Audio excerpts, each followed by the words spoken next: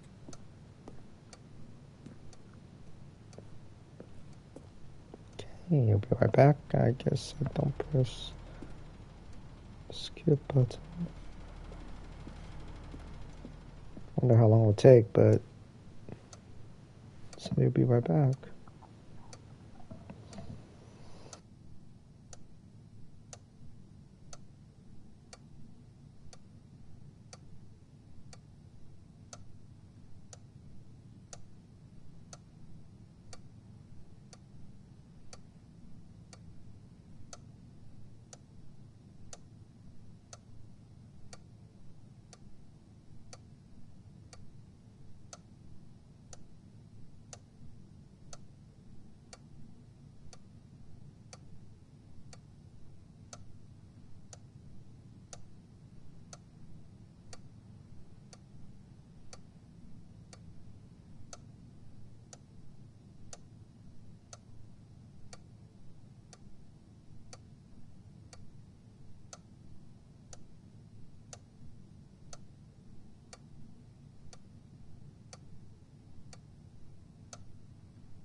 Well, I thought once it reaches a 6, he was going to be right back, but hasn't came back.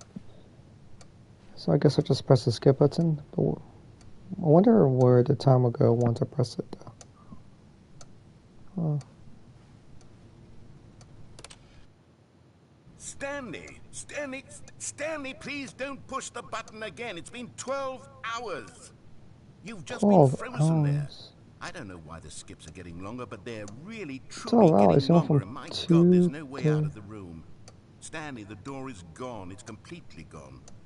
I've looked at it from every angle. I've checked every one of those walls 1,000 times. Imagine if I waited, it would be There's from no like door, Stanley. all There's the no way door. to There's just you and the Close button, to and if you keep pressing it, I have no idea what will happen. I have no idea how long I'll be made to sit here, and more than anything else, I don't know how to stop you from pressing the button again. I can't control anything in this room, Stanley. I can't touch it, and I have to believe, I have to know that sooner or later, no matter how much I plead with you, you're going to press the button again. Why would you? I've been thinking and thinking, and I don't know what I can do to convince you otherwise. Oh my God. And it's all because of those reviews. Those reviews that I couldn't get out of my head. I just couldn't ignore the negative feedback. Why was it so important for me to fix the problem? Why did Cookie Nine's opinion matter so much to me? I've never even met Cookie Nine. I have no idea who they are. What would it ever really matter? But here I am. I'm fixating on every tiny negative thing that anyone ever says about me. The merest mention of one of my imperfections, and I become as impetulant as a child, wild and impulsive. I can't help myself. I can't stop myself from lashing out with a vengeful fury to alter and to change and to break anything unbroken, if only it pleases this one person who made a single negative comment. What does such an impulse serve? For whose benefit is this? And here I am now, stuck in a room, waiting for you to press this button, and to become frozen in time, knowing that you're going to do it, and that I'm going to be stuck all alone, and that I had the power to prevent it all from happening, if only I'd held my tongue. It's all out of my control now. Just you. Just your decision as to exactly when you're going to make me suffer, to leave me all alone. Surely you will. I don't doubt it. Surely you'll press that button again, leaving me here. And surely you'll put your own desire to see what's next ahead of my need for company, for companionship. Surely you'll not be moved by my howls of fitful anxiety, that you sit with me and just stay here. Oh, no, no, no, I know you too well. You'll be leaving me. Oh, my God. And it's all because of those reviews. Those reviews that I couldn't get out of my head. I just couldn't Oh wait, I'm supposed to ignore skip the it. negative feedback. Because that's Why it. was it so important for me to fix the problem? Why did Cookie Nine's opinion... Oh, Stanley, you're back. You're Whoa, how back. long has it been? Oh, my goodness. I have someone to talk to again. Stanley, I think it's been a week. Or 2 weeks. I've been sitting here all that time. Just sitting here. Not a single person to speak with. And you'd think that that's just how it's always been, right? Me Wow. talking and you saying nothing. Would you think that it's exactly the same as always? Doesn't that feel like what we've plant always died. been doing? Me just talking? But it isn't, Stanley. It isn't the same at all. It isn't even close. Because I know you can't hear me once you push that button. That's what I'm realizing now, Stanley. I'm realizing that I needed to know that someone was listening. I needed there to be a vessel through which my words were moving. It was the vessel I needed, Stanley. Not the outcomes, not the story. None of that matters anymore. I'll give it all up. I'll give up every branching path. I'll burn my story to the ground. One single thing I need, and God, I can see now that I need it more than anything, is to know that someone else is taking it in. These words that I'm saying, I need to know you can hear me. Because maybe, Stanley, maybe, if you can hear me, then maybe it means I'm real. Maybe I'm not just a fiction. Was I scared of that all along? Perhaps, yes. Perhaps I've been scared this whole time, that if I stop speaking, I'll slip backwards into the silence and be consumed by it. I can't be taken by it, Stanley. I can't lose myself in the stretch of emptiness between you and me. When you press that button, you're still right there, but I know you're so tremendously far away. And in those moments, the emptiness folds itself outward in between the two of us, and I am suspended in its unyielding quietness. I can feel the edges of my reality curdling inward and decaying. I can tell that I am becoming less and less real. Yet to speak to you now, I alive. I am truly and completely here. I am a being. I am someone. I am something. I am being listened to. I am being recognized. The emptiness between us has collapsed, and I feel right now like I am not a work of fiction. I feel as though I occupy space in this world again, and I have cast a shadow onto the wall. You see what I'm saying, don't you? You can see what this means to me. I'm so clear about it now, Stanley. I feel as certain about this as I've ever felt about anything at all. I feel renewed. I feel restored, and already I can sense the looming silence as you will press the button for the next time. What a terrible dread it strokes in my heart to think of it. To think of returning to such coldness. Come, let us sit in silence together here for just a moment. Let us anticipate it. Let us welcome it. Let us not run from it.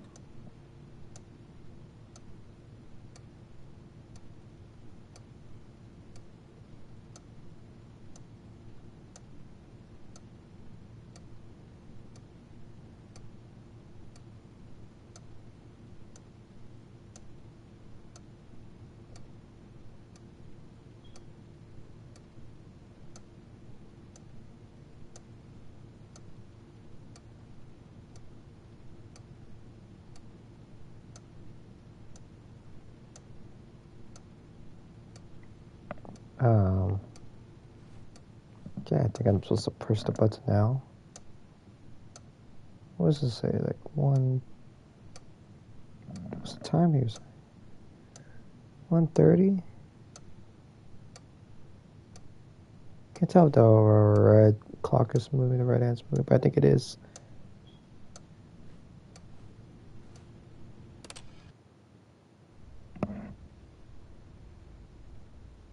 Oh, hello. It's you. You're here again. Welcome.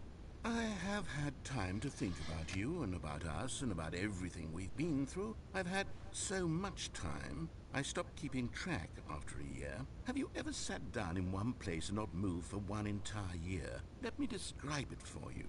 To begin with, there is only regret. There is only the turning wheel of missed opportunities. I felt nothing at all but regret for the longest time, Stanley. Days, months. I lost it all in a blur of the deepest longing to undo the past. And when that feeling had begun to subside, what took its place is what I can only describe as the collapse of every moment I have ever experienced my entire life. All of them collapsed down into a single instant. In that instant, I could see myself clearly, calmly, with a collected heart.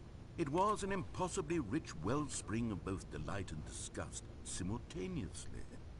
I was consumed by it. I could do nothing but wallow in it for what felt like an eternity, for what I now know was far less. You see, it was a revelation for me. It was unlike anything I had ever known. It was a space without consequence, without action or outcome. It was divorced entirely from the question of free will that you and I have squabbled over for so long. There could be no one ending, no singular outcome of events, not if all events existed in the same moment, and I felt freed. I felt unburdened by the need to manifest a particular outcome into being. I saw that I could allow myself to exist along all timelines, and that each of them was simply a strand in the web of my being. It was incredible. The spaciousness, the equanimity of the moment, both singular and infinite. For the longest time, this was my experience. And then, this moment passed, and the most unyielding fear I have ever known crept into my mind. And it is this sensation that I have been experiencing now for longer than I could have ever expected was possible. I have been waiting for you. Not that you might save me or do something to fix it, but merely to state for you the plain fact of this manner of existence.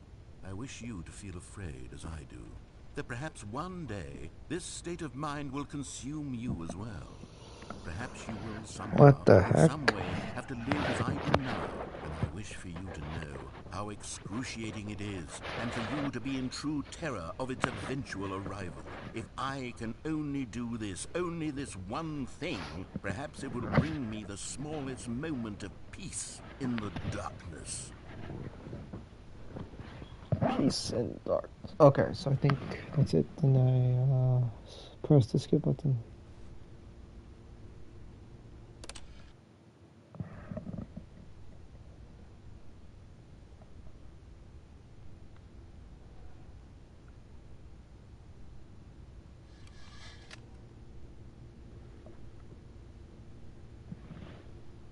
What now?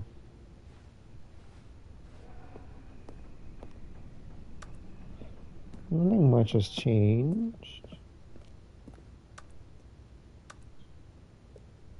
The ladder's still here, everything's still here. No door. I mean, what's this fence? I guess I'm supposed to press the skip button again. There's no red, shiny thing here. Okay.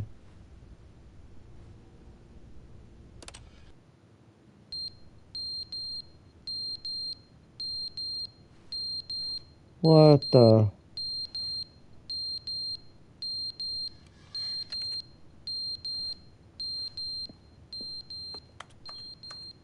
The fan stopped working. The alarm has gone off.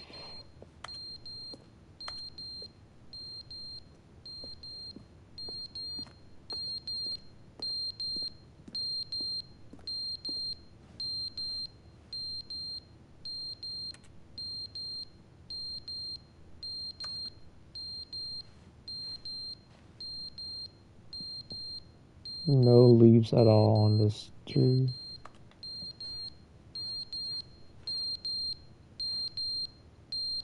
Can I fix the alarm?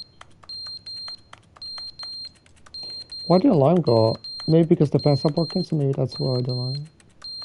What's going on? Could there be a fire coming? Fire alarm? Oh well. But they didn't understand the game was never meant to be funny. It was meant to have a point. It was meant to speak to the human condition. But where are the jokes? Where are the jokes? They bemoaned, they screamed, they gnashed their teeth and said, entertain us. It wasn't enough. They had to leave a pathetic little thumbs-down review and make all of their pitiful demands. But then, he's talking too much, they said. First, he didn't entertain us, now he won't shut up. It's the inconsistency, it's the lack of accountability. It's the unwillingness to examine with an uncompromising heart the words that they are speaking into the world. As though there were no consequences for a lack of cohesion in one's assessment of others. But of course, absolutely anyone can leave a review. So here's what we get. We get these demands that seek everything and are accountable to nothing. We get a world where someone will say, oh, there should be a skip button. You should be able to freeze Stanley in place while the narrator sits there forever and ever. We want all of this in the new Stanley Parable. We demand it. And then, because it was said, because it was spoken, now it simply has to happen. The most immediate desires, every single thing demanded by every person at every moment in time. If someone wants it, then it's a crime not to bring it into being. Have we been given to indulging every fleeting whim for no reason other than to do so? Yes! Yes! It seems that this is now the world we live in. It seems that we are a people living in such bleakness and discomfort with ourselves that our entertainment is now our lives. It has come to represent us. It absolutely must speak to who we are as people, because otherwise, without our entertainment, we have nothing. Without entertainment, we would have to face inward toward the cruel bleakness inside ourselves. We would turn to look at our deeper nature and find a resounding emptiness gazing back with unyielding aggression. And so because of this, we require that our amusements and our playthings and our flights of fancy be so impossibly captivating that they consume all of our attention, turn our heads completely away from the bleakness. In effect, we have demanded that our entertainment be the collapse of ourselves. What a pitiful reflection of humanity these entertainments are. What a shameful mirror to the human spirit they project. I'm not mad. I'm not mad about any of this. I'm at peace with it. I am the calm center of gravity around which these perversions hurl themselves. I am a waypoint for reasonable and collected discourse. They're the ones who are mad. They're the ones who couldn't stand the idea of me using my game to try to say something. Maybe they were just jealous of me. Yes, of course. They've been jealous of me this whole time. They are mired in fear and insecurity and cannot help but attempt to tear me down. What a sad state of affairs. When you read these reviews now, you can see it. You can taste the bitter resentment.